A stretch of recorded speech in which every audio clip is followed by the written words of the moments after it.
Sveika, Zita. Sen gaidīta saruna. Jā. Es īstenībā tik ļoti ilgi gribēju ar tevi parunāties par šo tēmu, ka es esmu tik priecīga, ka mums sanāks laiks tagad abām. Tas, par ko es gribētu uzzināt tavu viedokli un tavas domas, un īstenībā arī visu to, ko tu esi mācījusies un praksē redzējusi un jaunumus, ir mums kā ķirurgiem un klīnikai arī ļoti interesējoša tēma par rētām. Mums bieži vien atnāk pacienti, kur ir pēc ginekoloģiskām vēdera operācijām, pēc abdominālām operācijām, kuņģis, zarnas, kas tik nav bijis apendicīti, ja? Un ļoti bieži ir jautājumi par rētu korekcijām. Protams, ir situācijas, kad ir savilkumi, pierētojumi pie muskuļiem, pēc ķēzara griezieniem, pēc dažādām akūtām ginekoloģijām, ja? Kur tik tiešām ir bijuši varbūt dzīšanas vai iekaisuma problēmas, un mēs varam jau mierīgā stadijā izoperēt un nokoriģēt tās rētas. Bet bieži vien ir tā, ka mēs skatāmies vizuāli, mēs neredzam problēmu, ne tādi ievilkumi, ne tādi sarētojumi, acīm redzami nav, bet cilvēkam ir sūdzības. Viņam ir tā kā kaut kas vēl, kaut kas sāp, kaut kā viņam nepatīk, kaut kā viņš nejūt to zonu apkārt, ja? Un rēta ir daudz vairāk nekā vienkārši rētauts, ja ne? Pastāsti man mazliet no sava viedokļa, pastāsti varbūt cilvēkiem, kas klausās, kas tu esi, ko tu dari un kāpēc tu zini par rētām, šo to vairāk nekā varbūt mēs ķirurgi. Jā, katrā ziņā mēs, protams, ir kaut kāda simbioze. Jūs zināt, kā rēts veidot tā teikt, kā viņus atkal sadziedēt, un mēs zinām, ko ar viņiem darīt pēc tam, kad, ja kaut kas sadzīs ne tā, kā bija plānots. Tātad, jā, galvenokārt es esmu fizioterapeits, un tas, kā es nokļuvu strādāt tieši šajā klīnikā, protams, arī raisīja viss man tās dziļo interesi par rētām, jā. Un rētas vispār ir pēdējo gadu tāds izteikts akcents, jā, kāpēc viņas ir tik ļoti svarīgas pie jebkurām lielofasciālām sāpēm, jā, tātad, kur ir iesaistīts muskulis, fascija, jā. Tas viss ir tāpēc, ka fascija ir tā lieta, par ko mēs pēdējos gados, tādā tīri ķermeniskajā sadaļā runājam. Un kāpēc viņi ir pēdējo gadu aktualitāte? Tādēļ, kad ilgus gadus ķermenis tika pētīts, tā kā mēs uzzinājām visu par ķermeni no līķiem. Ja? Un tātad fascija ir tā sadaļa, kura cilvēkam tātad jau vairs nesot dzīvam, ja? Kad viņi saplok, viņi zaudē savu tādu iestiepumu faktoru, ja? Jo tad viņa pārsvarā tātad tās ir saistāmas šūnas, bet viņas ir ļoti, ļoti tā kā elasticitātes, tur ir daudz viskozitātes, ja? Un viņi veido tādu iestiepumu faktoru, ja? Kas, protams, pazūd tad, kad mēs vairs neesam dzīvi, ja? Un tātad viss tas sākās tieši ar tādu fascijas atklāšanām, ja? Tieši jūsu kolēģis, mikroķirurgs un plastikas ķirurgs, ja? Tātad franču izcelsmes, ja, Jean-Claude Gumbertē, tad viņš sāka viņus filmēt, ja, ar mazām kamerām. Tad viņam pirmā ideja tad interesēja tas, kā slīd, ja, viss šīs muskuļu šķiedras, viss cīpsliņas tieši karpālā kanālā, ja. Un tad viņš loma fascijē. Jā, kas nodrošina to, to slīdēšanu, jā, jo tad tur nav tāda kā locītava, jā, tur nav tā kā sinuālais šķidrums, jā, kad tādā noslēgtā vidē, jā, un tad viņš sāk to visu pētīt un sāka ļoti, ļoti filmēt, jā, un tieši tie filmētie materiāli radīja to jauno skatījumu, tur ir kaut kas vēl, ja? Tā fascija nav tikai muskuļus aptverošs, tāds atklātīgs, bet tur ir daudz kas vēl, ja? Un tātad tā visa arī turpmāk tas viss atrasinās, jo tā gala lieta ir tāda, ja fascija ir slīdoša, ja, tad mums daudz savā starpā gan muskuļi, gan saites, gan arī orgāni savā starpā viņi spēj slīdēt. Ja?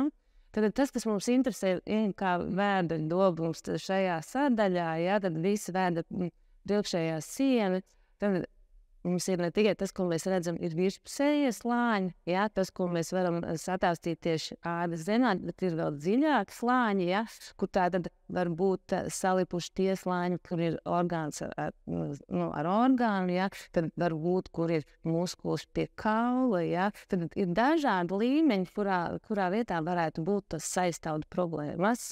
Ja?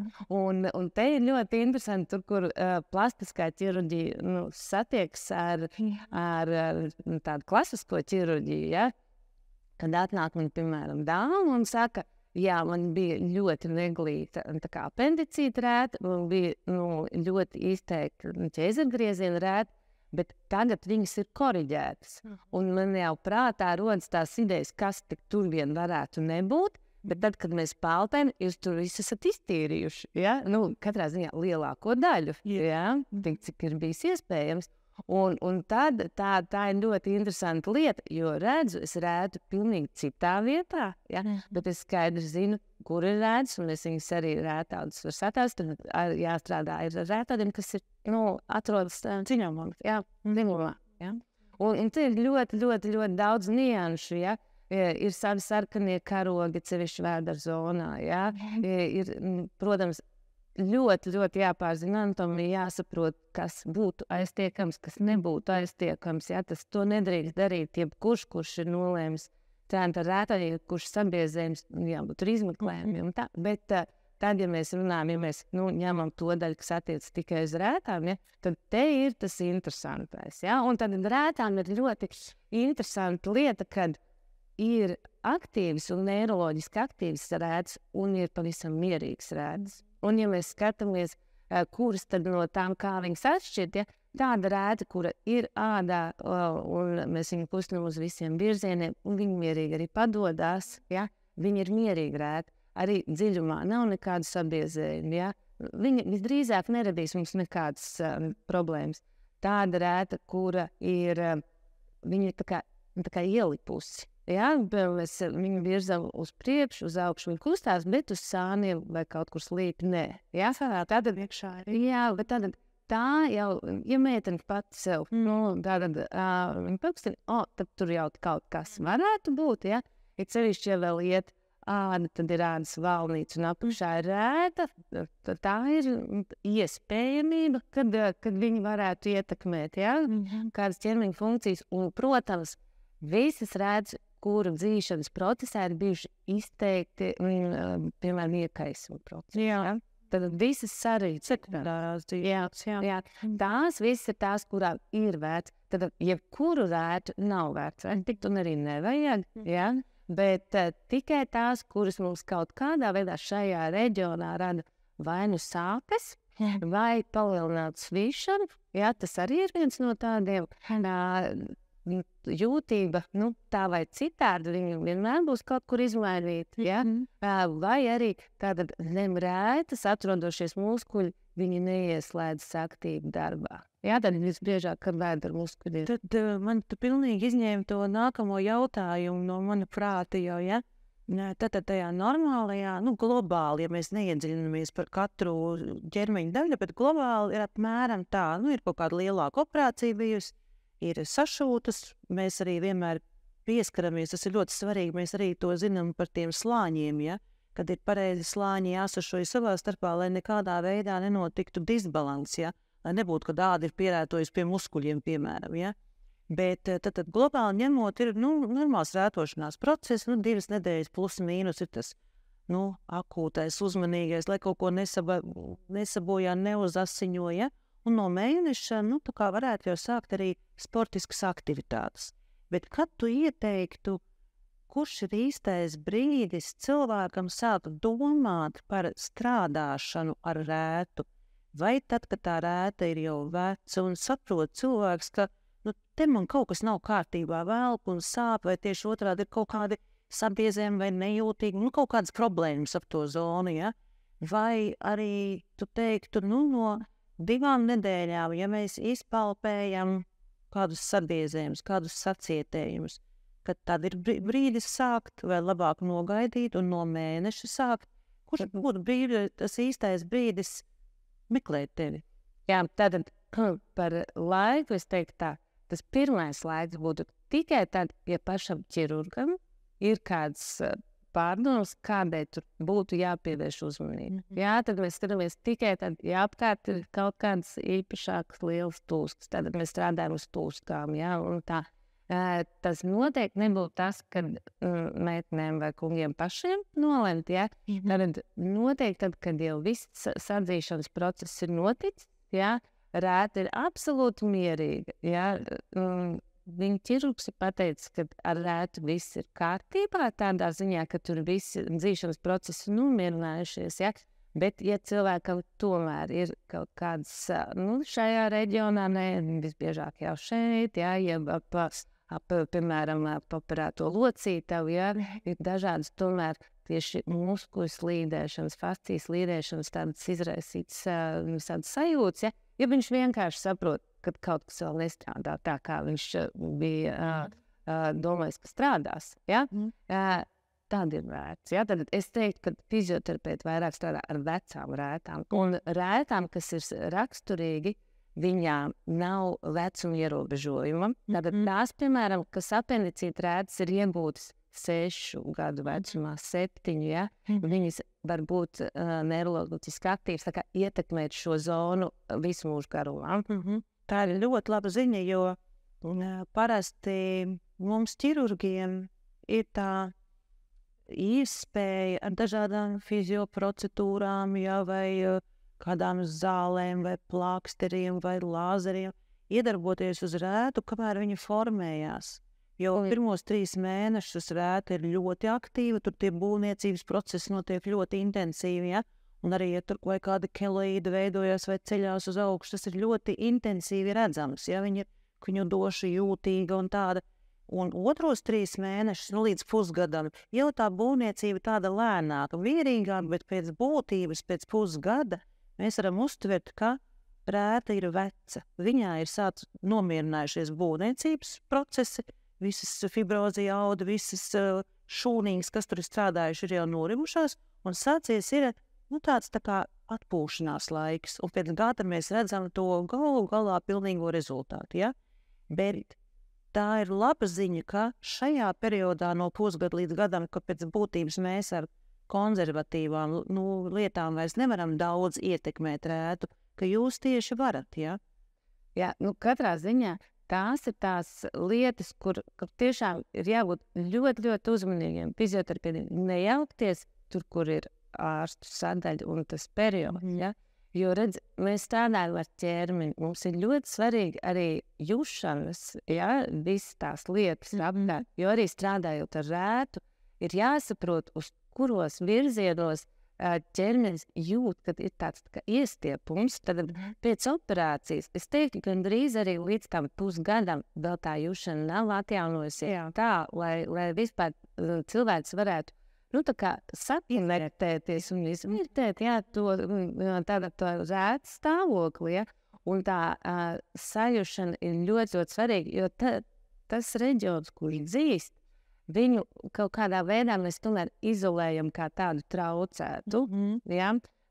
Kādu laiku periodu, kādam tas būs varbūt 3 mēneši, kādam tas būs 6 mēneši, un šajā laikā es teiktu, ka nemaz nav tik iespējams tā ļoti precīzi izvērtēt, ja? Tās smalkās lietas, jo tur ir jābūt tādai saskarsmē, lai cilvēks ļoti, ļoti apzinās to reģionu, izjūt un tā kā ļauj man, ja, ar savām zināšanām, bet ar viņas sajūtām korrigēt to stāvokli.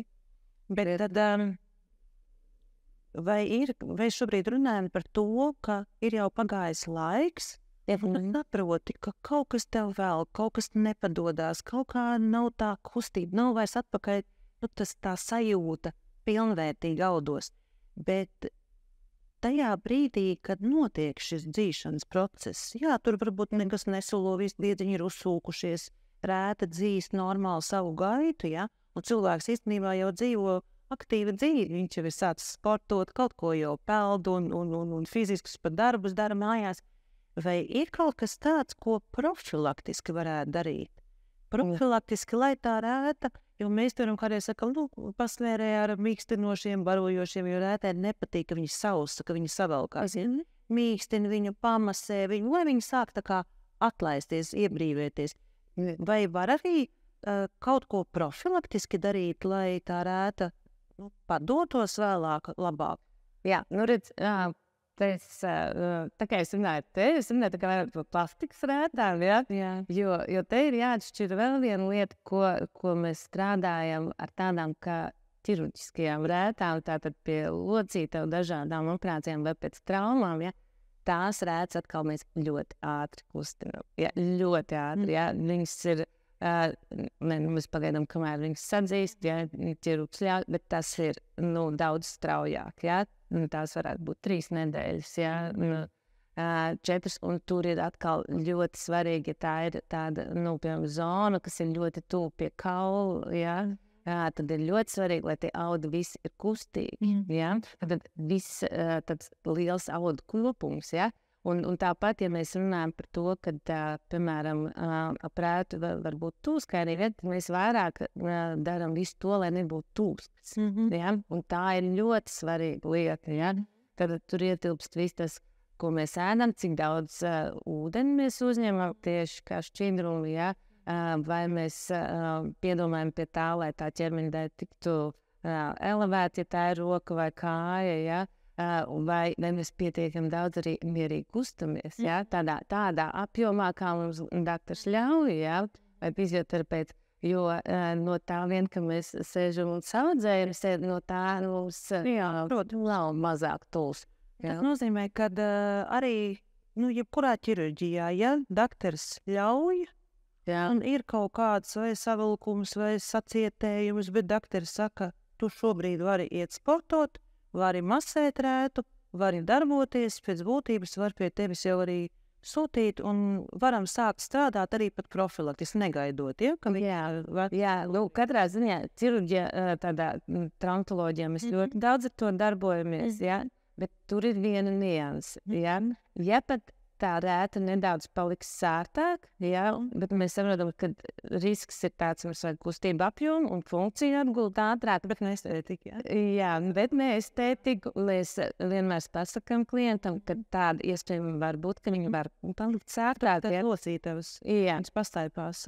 Jo ļoti kustība apjoms, tad mēs izejam uz tiem riskiem, un šeit ir tas, manuprāt, tātad šī sadaļa atkal mums ir ļoti tāda trausla visā mūsu sadaļā. Tagad te ir tā lieta, protams, strādājot ar traumatoloģijas pacientiem, viņi gan visi saka, man vienalga par rētām, es gribu skriet, es gribu pietupties, es gribu ar mazbērniem staigāt, Tā kā tas viss, protams, tā ir, un tiešām viņiem tie mazie punktiņi nav nekas, un vēl kāds uzliek smuku tetovējumu virsū, tā kā tur ir varianti. Katrā gadījumā labi, ka mēs strādājam kopā, tad uzveļ ļoti labi tā, kopsadarbība, kurā brīdī kalnāri ceļ. Un es gribētu arī, tā kā aicināt, teiksim, mūsu pacientus, uzticēties savam ārstam, jo rētas ir viltīgas. Tāpat mēs zinām, kā viņas var, visi tie koloīdi veidojumi, tad viņi var nebūt uz augšu, būt uz leju, un tā ir rūsa sadaļa.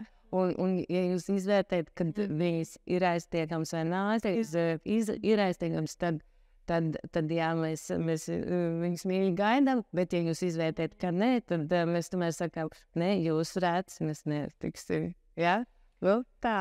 Tāds jau tāds ievadiņš būs abām sanācis par to, kas vispār ir rētas, vai ne, un kā viņas formējās, un ka tādas fascijas ir ļoti svarīgas, un arvien tie jaunie atklājumi nāk augšā, un mēs daudz ko uzzinām.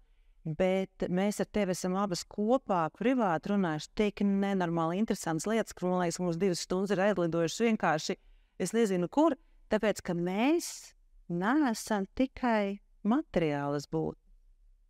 Mēs esam, un jo vairāk mēs strādājam ķirurģijā, jo vairāk mēs saprotam, ka mēs neesam tikai materiālas būtnes, mēs esam garīgas, mēs esam enerģētiskas, un tas viss, ko mēs domājam, kā mēs noskaņojamies, kā mēs elpojam, kā iet ne tikai limfa, bet kā iet enerģijas, kā plūst viss mūsu dzīvība no šejienes uz šejieni un, protams, uz katru pēdējo šūniņu, tam ir milzīga nozīme.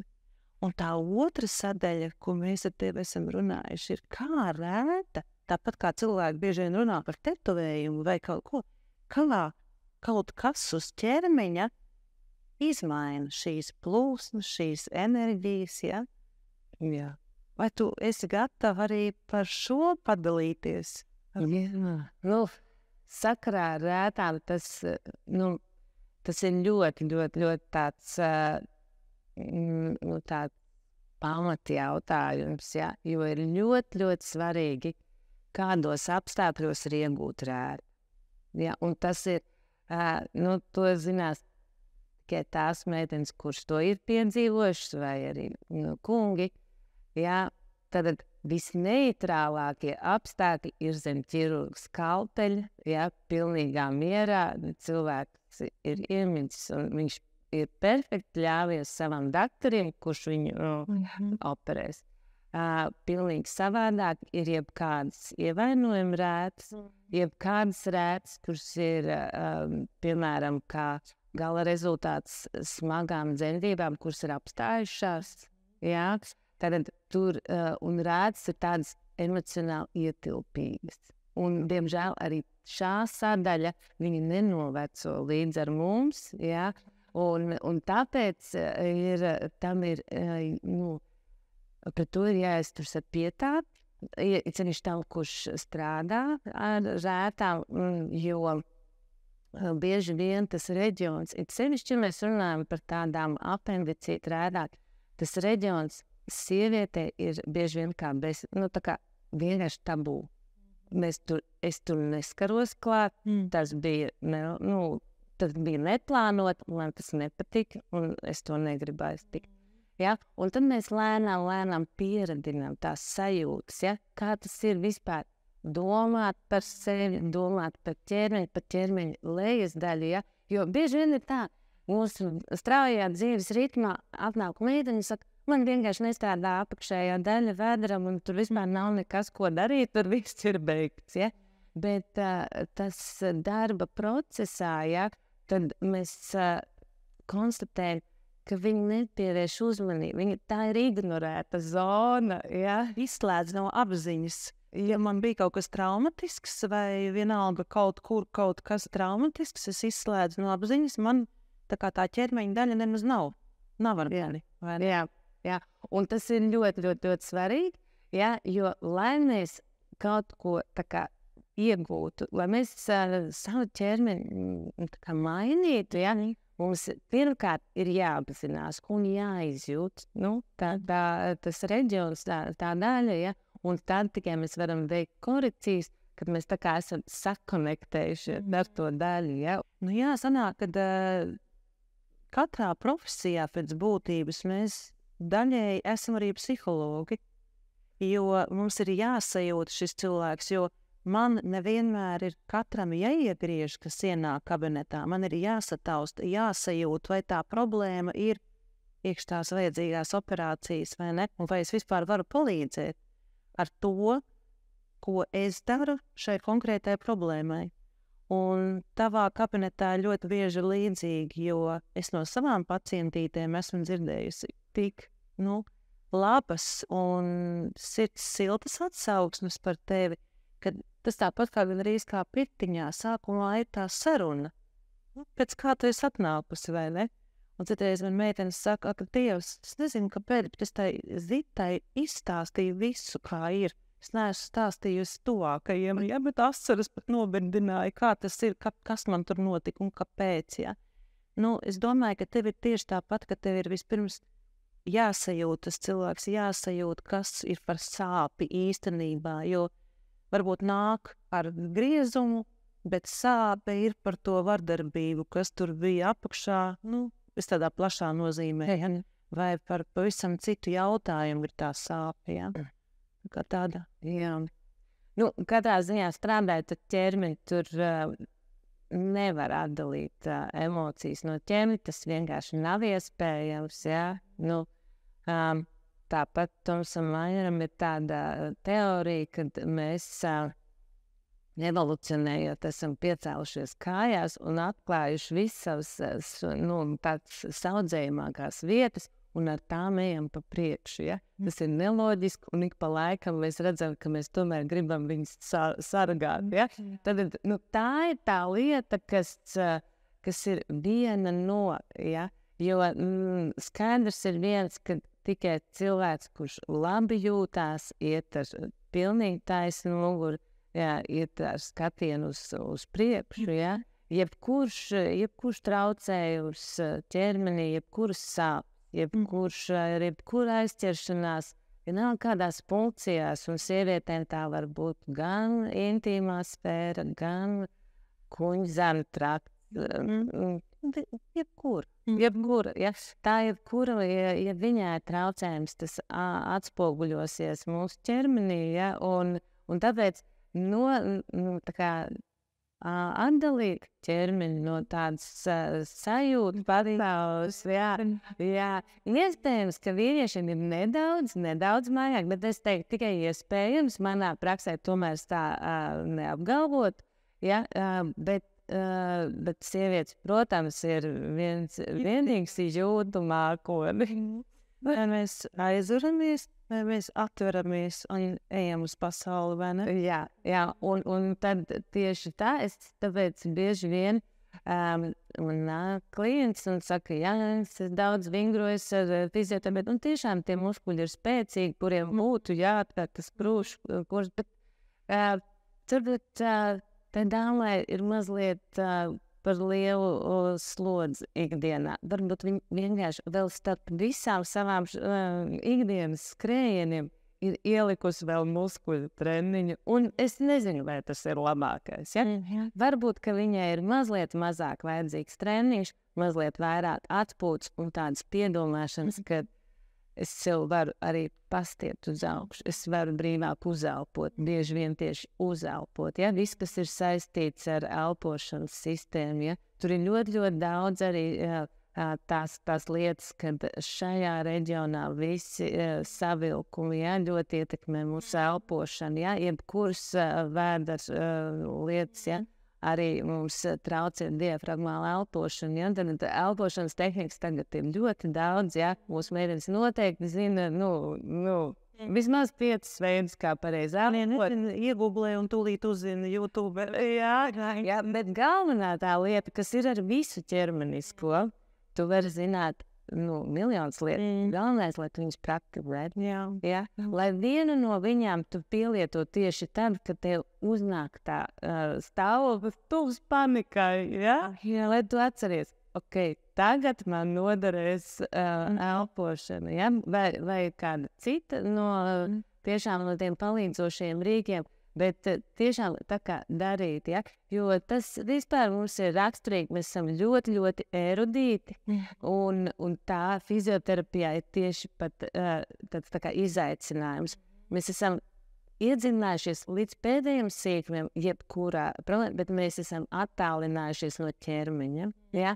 Jo tu bieži, un droši vien jūs arī redzat savās pieņemšanās, ja mēs jautājam, kā jūs sāp, kur tieši, kaut kur te, ja, tad cilvēki vairāk dzīvo prātā, ja, jo mēs tiešām mums ir milzīgs apjoms ar informāciju, bet mazāk savā ķermenī, ja, un jūt maz. Jā. Un tā ir tā lielākā tā vērtība, ja mēs viņus kaut mazliet varam atgriezt atpakaļ pie sevis, ja, skatu vairāk šeit, nevis. Jā, jo tā būs tāda čauliņa, kas mūs pavadīs līdz pēdējiem mirklim, ja? Un, protams, ka jo mums vairāk ir gadi, jo mums tam ir jāpievēršas vairāk, ja? Tas, ko mēs vienmēr arī klinikā runājam, tās ir mūsu mājas. Jā. Mums ir arī jājūtās labi. Ja? Vispirmkārtām, tad mēs arī varam dot un arī varam izstarot un arī varam uz āru mainīt kaut ko, ja mēs sevi jūtamies labi, vai ne? Jā, un man ir viens brīnišķīgs pasniedzējs, Saimons, un viņam vienmēr ir tāds teiciens, kad, ja mums ir jauns sports, piemēram, ko mums vajag? Mums vajag tātad viņam, apkārt tādu elementāru jau, un benzīnu, un vēlmi braukt. Bet ja mums tas pats sports ir 20 gadīgs, tad mums viņš ir jākop. Ja? Lai viņš tieši tāpat arī brauktu. Ja? Un tieši tāpat ir ar mūsu ķermeni. Mēs esam jauni, mums nevajag neko īpašu. Mums vajag paēst, izgulēties un droši vien drēbes. Ja? Bet jums ir vairāk, jums ir jādomā tā mazliet gudrāk, kā ar to darboties. Ja? Un tas pats attiec uz visām fiziskām aktivitātēm. Ja? Tad mēs šeit, ja mēs saliekam visu kopā, viņas tagad ir ļoti populāri, piemēram, iet uz trenižeru zāli. Ja? Tas viss ir ideāli, bet ja tev sāp plecs, tad ir mazliet jāsalabo tas plecs, un tad jāturpina savas aktivitātes. Ja? Vai arī tad būt tādam uzmanīgam pret savu ķermeni. Ja? Tad mēs visu varam darīt, arī to visu, kas ir moderns. Ja? Tikai tā kā caur sevi to visu izlaikt. Vai tas man ir labi? Ja? Vai kamēr man sāp plecs, man varbūt ir arī kādas citas iespējas, ko darīt. Ja? Un tad es atkal atgriežos atpakaļ. Ja? Bet, protams, tā ir tāda sarežģīta tēma, ja? Jo mums visiem var iet ar vien dziļāk. Jā, jo mums visiem gribās vienreiz gadā noskriet maratonu. Ja? Bet, protams, uzvarētāji un ieguvēji milzīgi ir tie, kas tam gatavojas visu gadu. Ja? Un brīnišķīgi, un tādi ir arvien vairāk, ja? Jo tas tomēr tāda saudzīga attieksme pret sevi, pret savu veselību. Ja? Tas viss atmaksājas tā kā ilgākā laika periodā. Ja? Tas tieši mēs arī daudz runājam par to, ka mēs esam miesa, mēs esam gars, mēs esam emocijas, mēs esam domas, mēs esam enerģijas, tas viss ir kopā mūsos. Ja? Un saprast un sajust sevi un vadīt sevi un bieži vien saprast, kura no sfērām ir tā, kas iet ārā no disbalansa. Ja? Jo mēs jau pieskaramies, varbūt fiziski rēta, bet viņai varbūt backgrounds pavisam savādāks. Ja? Un citreiz cilvēks saka, man ļoti sāp arī pēc operācijas. Man ļoti sāp, un pēc krūšu operācijas, tie pleci un viss. Un sākumā tev liekas, cilvēkam liekas, tas ir ar tām krūtiņām saistīts, taču kaut kas, ja. Bet beigās mēs saprotam, ka tās ir pavisam citas lietas, tās ir tas smagums, kas ir darbā un mājās, un kad nav laika sev, nav iespēja atpūsties, un viss kakls ir savilkts, un visi muskuļi ir spazmās, ja. Un ir ļoti daudz šīs lietas, ka cilvēki nesaprot, no kurienes nāk tā sāpe vai nogurums vai nevarēšana kaut kā, un viņi to norakst uz vienkāršāko. Ja? Un tad par tām kaula sāpēm vai par muskuļu savilkumiem, tāpat par rētām, par ko mēs vispār iesākām. Ja? Tas ir līdzīgi kā, piemēram, varbūt tev vai stenokardija vai miokardija infarkts, tas notiek sirdī, bet tu sajūti aiz lāpstiņas vai rokā, ja? Un tu nemaz tajā brīdī, ja tās nav īpaši zināšanas, nemaz nesaprot, ka tas viss notiek sirdī. Tāpat ir ar bieži vien vēderrētām. Ir rēta, it kā nekas tāds, bet tas iespaido, tas var izstarot tā sāpi, var kādreiz sūdzēties pavisam pa citu vietu, vai nevarēšanu, vai savilkumu, vai kaut kādu disfunkciju, kaut gan rēta atrodas citā vietā. Un par to arī tu man esi ļoti interesantus stāstus stāstījusi, ja, un piemērus. Varbūt padalies nedaudz, lai arī mūsu klausītāji dzird, kā tās rētas ietekmē citu, jāsaka, funkciju un citas pat orgānus, ja? Jā, tad šeit tā ir milzīgi plaša tēma, ja? Jā, šeit, protams, iet viss tā runa par miofasciālām ķēdēm, ja, un viņas ir vairākas, jā, mūsu ķermeni, bet tās ir ļoti, ļoti svarīgi, jo tātad šeit ap vidukli viņas vienmēr šķērsojas, jā, vai viņi iet taisni pa priekšu, vai viņi iet pa aizmuguri, vai viņi iet tā slīpi pāri, jā, un ja viņas tā kā gaitā ir kāds salikums, jā, tad tas arī rada to apstāšanos, to sastrēgu, jā, un tad kā tad tās miofasciālās ķēdes, kā viņas vispār tika atklāts un kā viņas arī pārbauda, jā, protams, tur pamatā vairāk bija visas Ķīnas zinātnes, jā, bet tagad tīri sporta medicīnā viņas tika ar elektromiogrāfiem pārbaudītas, jā, vai tiešām ir tā, ja es paceļu roku, tad viņi aiziet pa veselu muskuļu ķēdi, jā, tātad tas impulss, jā, tad veselā sistēmā muskuļi strādā, ja? Viņi saprostīti, jā, un viņi tieši tā arī ieslēdzās viens pēc otra, ja? Protams, sporta medicīnā tas ir ļoti, ļoti, ļoti svarīgi, ja? Un tad, ja šajā muskuļu ķēdes gaitā kaut kur ir rētauda, un tie var nebūt arī ļoti izteikti kā rēta, piemēram, cilvēkam ir bijuši milzīgi zilumi, ja? Kaut arī pēc užas endoprotezēšanas, ja? vai pēc kritieniem lieliem ar močiem. Ja? Ja? Un tad arī tam visam sadzīstot, ja? Tie diskrīni fibrīni pavadieni, ja? Tur, kur veidojas zilumi, un tie audi, viņi ir blīvāki. Ja?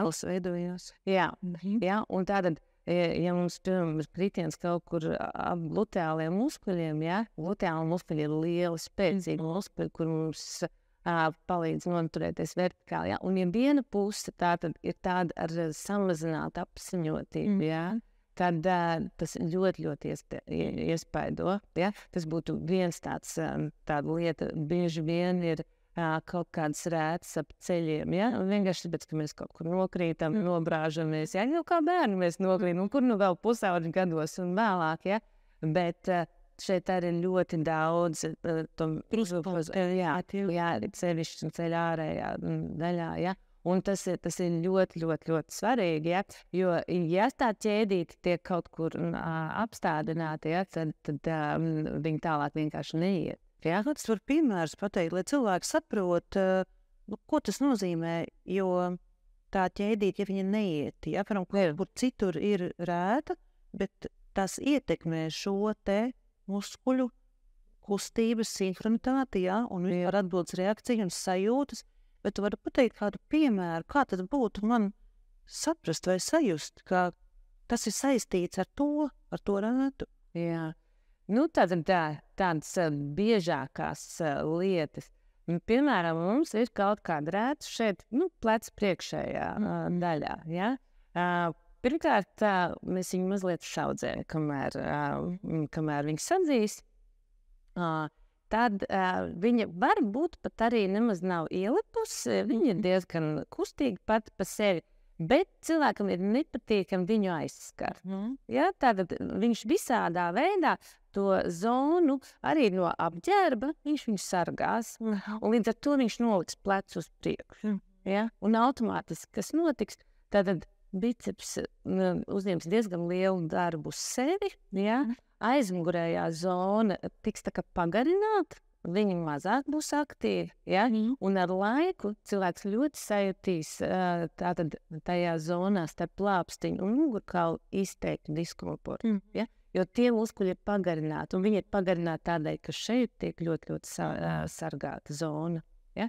Tas ir tāds viens vienkāršākais, jo viņi ļoti tuvu ir. Īsumā cilvēks var domāt, ka ar muguru ir problēma, jā, sāk meklēt visu kaut ko nārstēt un masēt, kaut gan izrādās tas nav izstrādāt veca trauma vai veca operācija. Ja? Jā. Un pie tam tā rēta pat var nebūt no operācijas. Viņa varētu būt iegūta sadzīviskā veidā. Ja? Viņi var būt zeno, kur viņi var būt virspusē. Ja? Un ļoti bieži, piemēram, mums pie ceļa sāpēm ir tādas lietas, kad sāp ceļi, ja? Un mēs skatāmies, ka tas, kas to visu disbalansu lielā mērā veicina, tātad ir vai nu diezgan nekustīga rēta pie gūžas endoprotezēšanas pēc, ja, tad saglabājusies. Vai ir kādas smalkas rētas, kas ietekmē pēdas funkciju, pirkstu funkciju, ja? Jo pēdai ļoti, ļoti, ļoti svarīgi, lai visi pirksti ir aktīvi, ja? Lai gan fleksori, gan ekstenzori ir savā līdzsvarā, ja? Un līdz ko tur ir, un tur var būt visāds rēdas, ja? Mēs ejot peldēties, varam sagriezties un visdažādākās, ja? Tātad, un līdz ko tātad augšējā vai apakšējā locītā ir problēma zona, ja? Ir izmainīts līdzsvars, ja? Kā tas ietekmē celiņu, ja? Un tā kā tur ir ļoti dažāds visi veidi, kā tas strādā, ja? Un tāpēc, ir ļoti bieži arī kad cilvēks atnāk, kad viena kāja ir sāpīga, ja viss pilnīgi no augšas, no gūžas līdz celiņam vai vēl zemāk, un tā nav mēru saknīts kairinājums, ja? Tad tā ir vairāk tāda blīvi audi, ja? Un mēs jūtam, ka arī uz pretēju roku aiziet, ja? Tātad tā ir visu jau pacēlā ķēde, ja? Un tad ir jāmeklē, kur šajā sadaļā, kur ir tas vājais punkts, ja? Kas to visu tā teikt, ir izraisījis. Tātad ir laba ziņa, ka pat vēlā periodā, pat daudzus gadus pēc šī notikuma, ja jūtam, ka kaut kas nav kārtībā, kaut kas nestrādā, ja? Tad ir laba ziņa, ka to visu var censties uzlabot, var saprast, var izanalizēt, ja? Tad ar ko mēs sākam? Mēs sākam ar to, ka varbūt jāaiziet pie zitas. Varbūt jāaiziet pie takta. Pēc tam pie fizioterapeita. Jā, jo katrā ziņā ir ļoti, ļoti svarīgi, lai mums ir skaidra diagnoze. Ja? Jo cevišķi arī par vēdera šīm nējām, tad ir skaidri jāsaprot, kas lācītim vēdera un ko mēs drīkstam aizt. Tad vispirms mums ir jāizslēdz reāla saslimšana, mums ir jāuztais izmeklējumi, lai mēs saprastu, kas notiek ar kauliem, muskuļiem, vispār veselību, arī ar analīzēm un dažādiem kaut vai vairoga dziedzeri, viss, kas ar to ir saistīts, ja? Un ja tur nav pamats nekādai nesaslimšanai, tiešām organiskai locītavu, tur deformācijai vai tādām lietām, ja? Tad mēs ejam aprunāties vispirms, ja? Jā, un tas ir ļoti, ļoti svarīgi saprast, kad mums ir ļoti svarīgi izslēgt visas lietas, kas tur var, jo tur var būt 1000 lietas, ja? Bet tad, kad tās 1000 lietas ir izslēgts un jums tomēr nav atbilde, kas man traucē funkcionēt, ja? Tā visbiežāk kā meitenes saka, man viss tā kā ir labi, ja? Bet vēdera apakšējās daļas muskuļi nestrādā. Ja? Un it sevišķi ir tās zemās rētas. Ja? Un mazā ieguriņā lietas ir sievietēm ļoti, ļoti svarīgas. Ja? Jā. Un tas, kas ir tā mūsdienu realitāte, ir ļoti aktīvs, varbūt arī rētas, kuras ir laparoskopijā veidotas. Ja? Ne visas, ja? Citām vispār nav nekāda ietekme. Ja? Tad arī piercingi, nabas piercingi, ja, cevišķi viņi taisa, kamēr viņi ir tā kā dzīvuši, tur ir bijis iekaisums, ja, viņi var būt ļoti, ļoti aktīvi, ja, un interesanti piercingiem, kad ir 2 caurumiņi, ja, tad viens no viņiem var būt tikai tas, kurš ir kaut kādā veidā bloku dodot. Jā, neiroloģiski ietekmē tieši zemāk atrodošos muskuļus.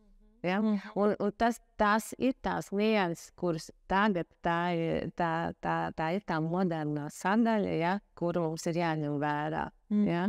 Un tās ir lietas, ko mēs varam notestēt un varam saprast, vai tās rētas ir tur pie vainas vai nē. Ja? Un citreiz ir tā, ka mēs atrodam, ka caur rētām ir vieglāk viņus aktivizēt, ja? Un pēc tam cilvēks viņus daudz labāk vienkārši pats izjūt. Ja? Jo tad ir bijusi kāda neiroloģiska nepilnība, kāpēc ir bijis tas konekcijas iztrūkums. Ja? Jo meitenes citreiz pavada milzīgi daudz laika trenažieru zālēs un arī ar pilotēm nodarbojas un jogu. Un tiešām viss ir perfekti, viss ir pareizi. Ja? Bet kaut kāda iemesla dēļ augšējā daļa ļoti smuki iesaistās darbā un apakšējā nē. Ja? Un tur ir tās lietas, kur mēs varam skatīties tādu rētu perspektīvu. Ja? Un tā ir tā interesantākā daļa tieši pie sievietēm. Ja? Nu, tā kā tās ir. Par sievietēm mēs varam runāt, 3 dienas no vietas, un vēl nebūsim izrunājuši, kas mēs tādas esam, no kā mēs sastāvam, jo man kādreiz es jau savām meitenēm esmu smējusies par saviem 20+ darba gadiem. Es teicu, ka es iešu pensijā, es rakstīšu pat romānu par to, kā tā zemapziņa strādā, kā mēs pašas uzliekam, mēs tevis pašas uzliekam, bet kaut kādi notikumi uzliek blokus, vai liek tev aizvērt, savu pat būtību, vai seksualitāti, vai savu identitāti, vai savu auglību.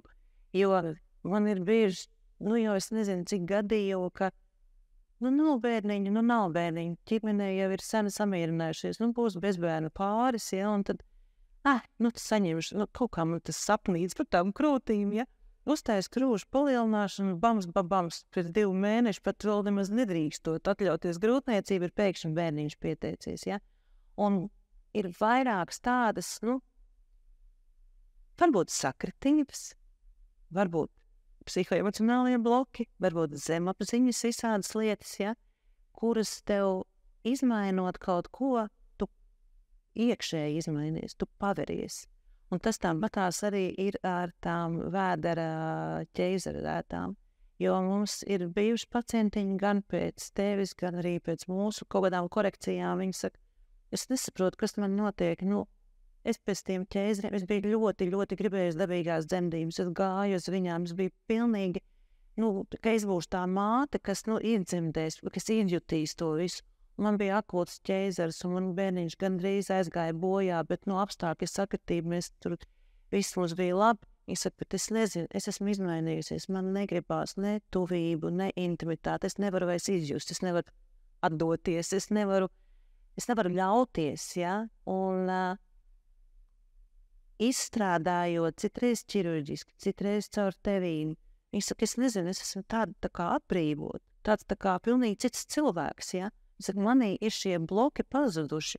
Man tas bija tik ļoti vajadzīgs, tas bija tāds tā kā darbs, ne tikai ar speciāli, bet tas ir darbs ar sevi, kam tu izēji cauri, ka tu izstrādā šo psiholoģiju, un tu pēkšņi it kā sāki ar rētu, bet tu saprati, cik tas bija garš, dziļš, tavs stāsts, kas nebija pacelts, nebija atvērts, nebija viņam pieskāries neviens.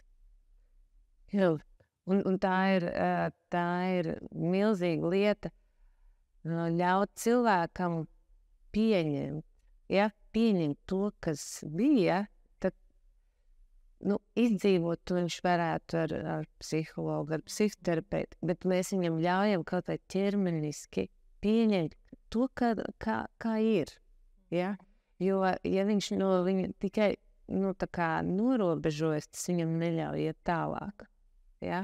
Un tās ir tās ķermeniskās lietas, kuras ļoti, ļoti savijās ar emocijām. Ja? Un tagad moderna tāda lieta kā tapping, ja? Kur tātad iziet caur tiem visiem punktiem, ja? Bet tā galvenā lieta, tur lēnām visam cauri, ja?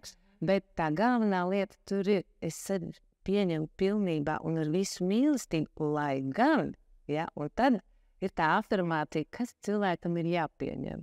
Ja? Un tad viņi izmanto tā, es sevi pieņemu pilnībā ar visu mīlestību, lai gan, man bija ķeizars. Ja? Es to izdzīvoju, es ar to tiku galā, un man iespējams būs vēl bērni. Ja? Un tā ir bijusi ļoti sarežģīta situācija, nenoliedzami, sevišķi, ja cilvēks ir jauns, viņam ir pārliecība, ka viss, ko viņš izdomās, tieši tā ieviesīsies dzīvē, ja? Un tad pēkšņi tas notiek savādāk. Un neviens nebija brīdinājis, un neviens nevarēja pabrīdināt. Ja?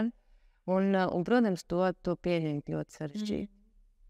Jā, tas ir darbs ar prātu, zemapziņu, apziņu, ķermeni. Jā, tas ir, bet kādreiz ir vajadzīgs tas stimuls vai tas cilvēks, kas tev dod to iespēju vai stimulu saprast, ka šis ir jāizstrādā un ka daudz jautājumu ir dziļāki nekā mēs fiziski redzam ārēji.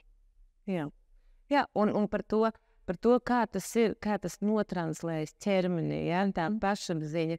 Nu, es kā fizioterapeits vienmēr esmu tomēr vairāk pretrētu radīšanu nekā par, ja, tur ir tas. Mēs kā ķirurgi arī, ja mēs varētu negriezt un nešūt, Dievs, mēs tiešām negriezt un nešūt, un jo mazāk mēs varam iegriezt, jo labāk. Vai ne? Bet tad te ir moments, ja, kopš es strādāju šos gadus jau mūsu klīnikā, te ir tas moments, ja meitene pirms krūšu palielināšanas, bet tādos gadījumos tad tiešām nav, no dabas nav krūšu. Jā? Tātad mēs mācām to, ka ir jāatver visu krūškurs, lai viņas smuki ieldos un viņas smuki arī redzētu. Un tad viņi atnāk vienu reizi pēc jūsu operācijām, ja? Un viņi saka, man tagad viss ir skaidrs, kā man ir jāstāv. Un nevis tāpēc, ka es kaut ko teicu, bet tāpēc, ka ir tā sievišķīgā pašapziņa un ir tā sajūta, ka ir ko rādīt. Ja? Un te ir milzīga lieta par to sievišķību. Ja? Viņa jūtās sievieti. Nu, tas ir viss. Ja?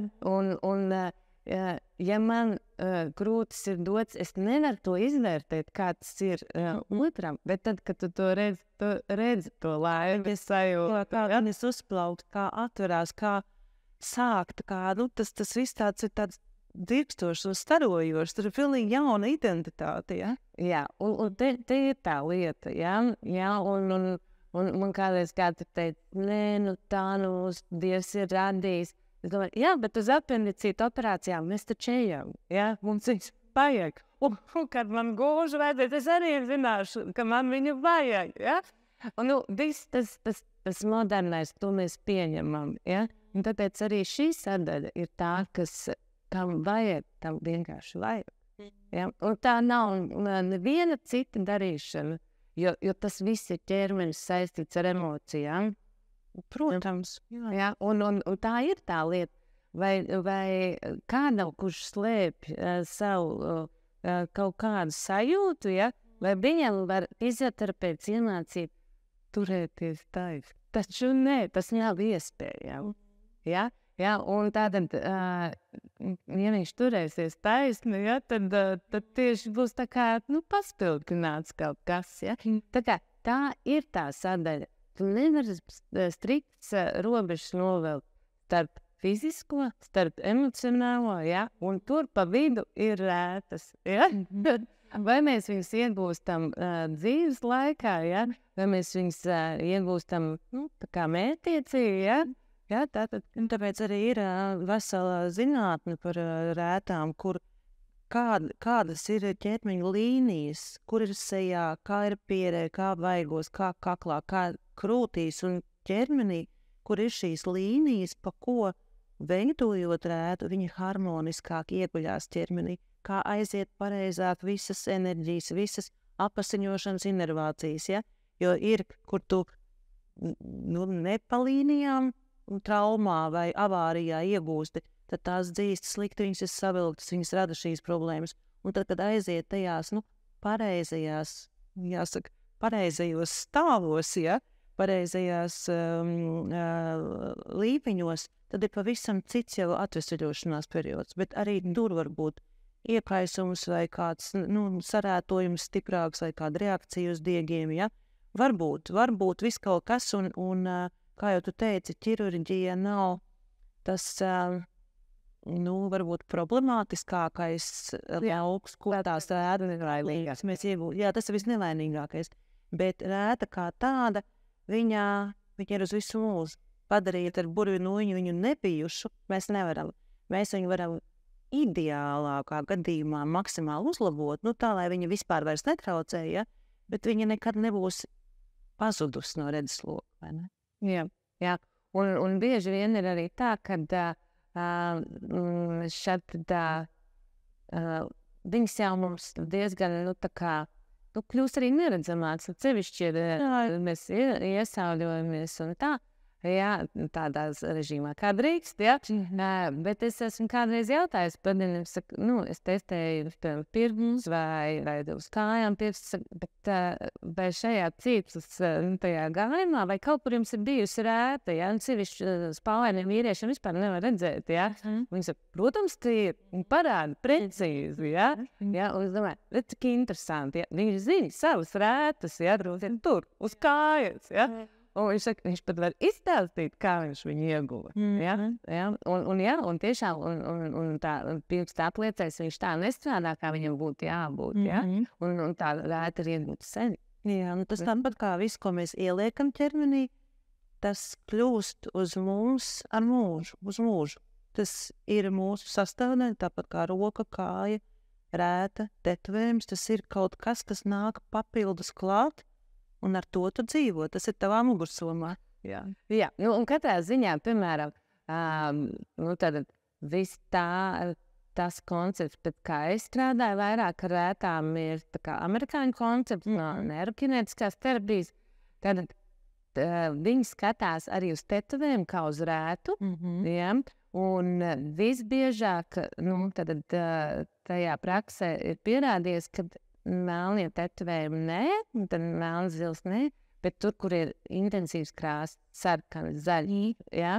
Tātad tie ir tiešām tā kā rēta, un bieži vien nostrādā kā rēta. Ja? Intensīvāka reakcija uz audiem. Jā, bet, protams, ne visi. Nē, ir kam vispār nē, ja? Un varbūt tā, kad ir viss ķermenis vienos tetovējumos, bet viens no tetovējumiem ir kaut kāds, tāds tā kā neiroloģiski aktīvs, ja viņš tad ietekmē tos muskuļus, kas ir zem viņa.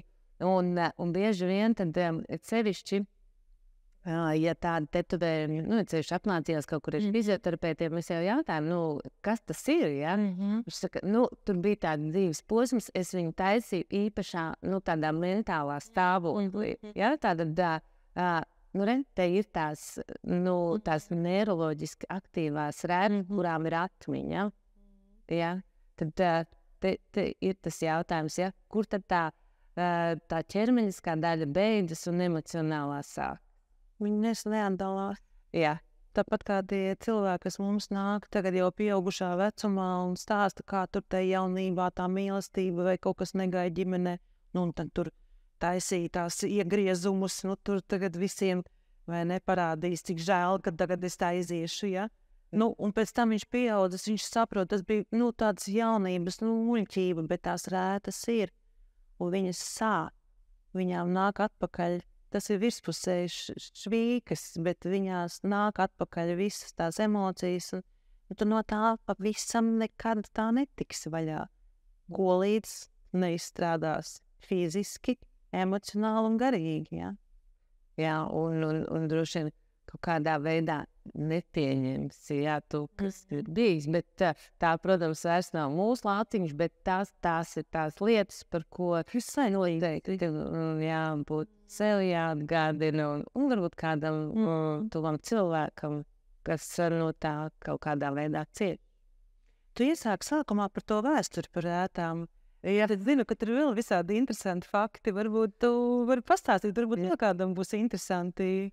Jā, tātad, ar to vēsturi ir pavisam interesanti. Tātad 1930. gadā brāļi Hanekeni Vācijā izdomā, ka kaut kas ir jādara, jo tad, kad visi ķirurgi ir salikuši kopā, bieži vien funkcija neatjaunojas. Viss it kā ir, bet kaut kas nestrādā. Un viņi sāka injicēt novokaīnu aprētām un konstatēja, ka ļoti labi tas palīdz. Un tātad tas tiek tur vairākus gadus tā kā visādi darīts. Un pēc tam laika gaitā arī citi mediķi pēc tam brāļi Hanekeni nav bijuši ārsti. Bet tad pārējie sāk arī skatīties, ko tad vēl varētu injicēt aprētām. Un izrādās, ka nav pat svarīgi, ko injicēt, ir svarīgi, ka tur ir dūrieni aprētām. Un no tās sāk parādīties tāda terapija kā nīdelīns, tātad adatošana vai tā, bet, ja? Un tālāk tā attīstās kā akupunktūra, ja? Un kopš tā laika aiziet ļoti spēcīgs tas attīstības vilnis akupunktūrā, bet par tām rētām bišķi piemirst uz diezgan ilgu laiku. Ja? Tad Āzijā vēl joprojām ar to adatošanu diezgan daudz darbojas tieši ap rētām, ja? Un viņiem arī ir labi panākumi. Ja? Tātad Eiropa vairāk uzskata, arī Amerika uzskata, ka veidot caurduramu rētu caur ādu, tas ir tā kā nojaukt barjeru ķermenim, ja, ka tas nebūtu varbūt tas labākais, ja, tāpēc mēs strādājam tā saudzīgāk. Bet tādiem pētījumiem, tādiem vērā ņemamiem pētījumiem 2002. gadā, tas jau krietni vēlāk, ja, tad Karls Levits veids pētījumu, viņš ir manuālais terapeits visā pasaulē ļoti, ļoti pazīstams. Viņš dzīvo līdz 14 gadam, bet viņš strādāja Čehijā. Ja? Un tad viņš veic pētījumu. Pētījumā piedalās 51 pacients, un tātad viņi izstrādā tieši veidu, kā viņas ar visām rētām strādā. Rētas ir dažādas. Ja? Un viņiem ir vesels protokols, kā viņi to veic. Viņi strādā ar katru pacientu, ja nemaldos, 12 sesijas. Ja? Un tātad pēc tam ir rezultāti, ka no 36 pacientiem no visiem ir ļoti labs rezultāts pēc rētu izstrādes. Ja? Tad pat netiek darīts nekādas citas manipulācijas, ja? Tad muskuļu tiepšana. Tad izstrādā rētas, un tikai 3 pacientiem nebija nekāda rezultāta. Ja? Tātad tiem pārējiem 13 tur bija vidējs tas rezultāts. Un tad tas bija viens no tādiem milzīgiem tādiem soļiem, lai parādītu, šajā virzienā ir jāstrādā. Ja? Un tiešām Karls Levits, viņš pats manuālais terapeits, ja? Viņam vēl joprojām ir nopērkams 5 viņa grāmatas, viņš ir ļoti, ļoti savā lauciņā tiešām guru, ja? Un viņš uzskatīja, jā, rētas ir prioritāte, un pēc tam ir vispārējais jākārto. Ja? Tā kā, un tā viņi pierādīja, ka jā, un tad tiešām rētu izstrāde ir ļoti svarīga, un tad pārējās lietas mēs pieliekam klāt. Ja? Un tad arī mūsdienu tajā konceptā, tad rētas ir viena no prioritātēm, ko apskata, un tad pārējās sistēmas. Lūk, tā kā tas attīstījās ļoti lēnām, ļoti tā, un beigās nonācām tur. Tas nozīmē, ka pirms mēs noņemam šķēršļus un barjeras, atbrīvojās ceļi, un tad skatāmies, kā tālāk tas viss iet. Ja? Jā, jo īstenībā jau redz, kā tas ir saistīts arī ar mūsdienu vispār tādu sistēmu. Mūsu visu dzīvi mēs visu darām, lai mēs būtu mazkustīgāki. Ja? Un pēc tam mēģinām saprast, kā mums kļūt atkal kustīgiem. Ja? Jo baigi kā labi justies tajā divānā, visu laiku sēžot divānā, kā tad labi justies? Ja? Jā, un tas jau redz arī ir. Ja mums tā zona, kurā ir rēti, ja mēs viņu daudz visādi būžinām un tā, ja mums viņi, piemēram, būtu uz rokas, ja, mēs daudz esam kustībā un mēs vingrojam, tā viņa pat diezgan labi izstrādājas. Ja mēs viņu saudzējam, viņus ir kādā reģionā, kas vēl ir mazliet ar diskomfortu saistību, tad mēs, protams, mazāk kustinām. Ja? Tā kā kustībā ir dzīvība, ja? Un tā kā tas, protams, ir viss ar to saistīts. Paldies, tev, Zita. Es biju ļoti, ļoti priecīga, ka mums beidzot izdevās atrast laiku, lai šito visu izrunātu. Mēs esam izrunājuši tajā mežā, man liekas, priekšējo rindu ar kokiem. Mēs esam bišķiņi dziļāk, tur būs tik daudz interesantas tēmas, ja, par ko parunāt. Bet, jebkurā gadījumā, arī tiem, kam būs interesanti mūs paklausīties, mēs iedavām tādas impulsus, ka ir šī tēma ļoti plaša, viņa ir interesanta, un te ļoti daudz var rakt dziļumā, un tur ir ļoti daudz iespējas. Un tas ir pats svarīgākais, saprast, ka ir iespējas, saprast, par ko vispār padomāt, un kad šīs sistēmas ir ļoti saistītas. Jā, un vienmēr atcerēties, ka, tas viss audzējamākais ir mūsu ķermenis un arī tas, par ko mēs vairāk lolojams. Mūsu vienīgās mājas. Vienīgais cita mums šajā dzīvē nebūs.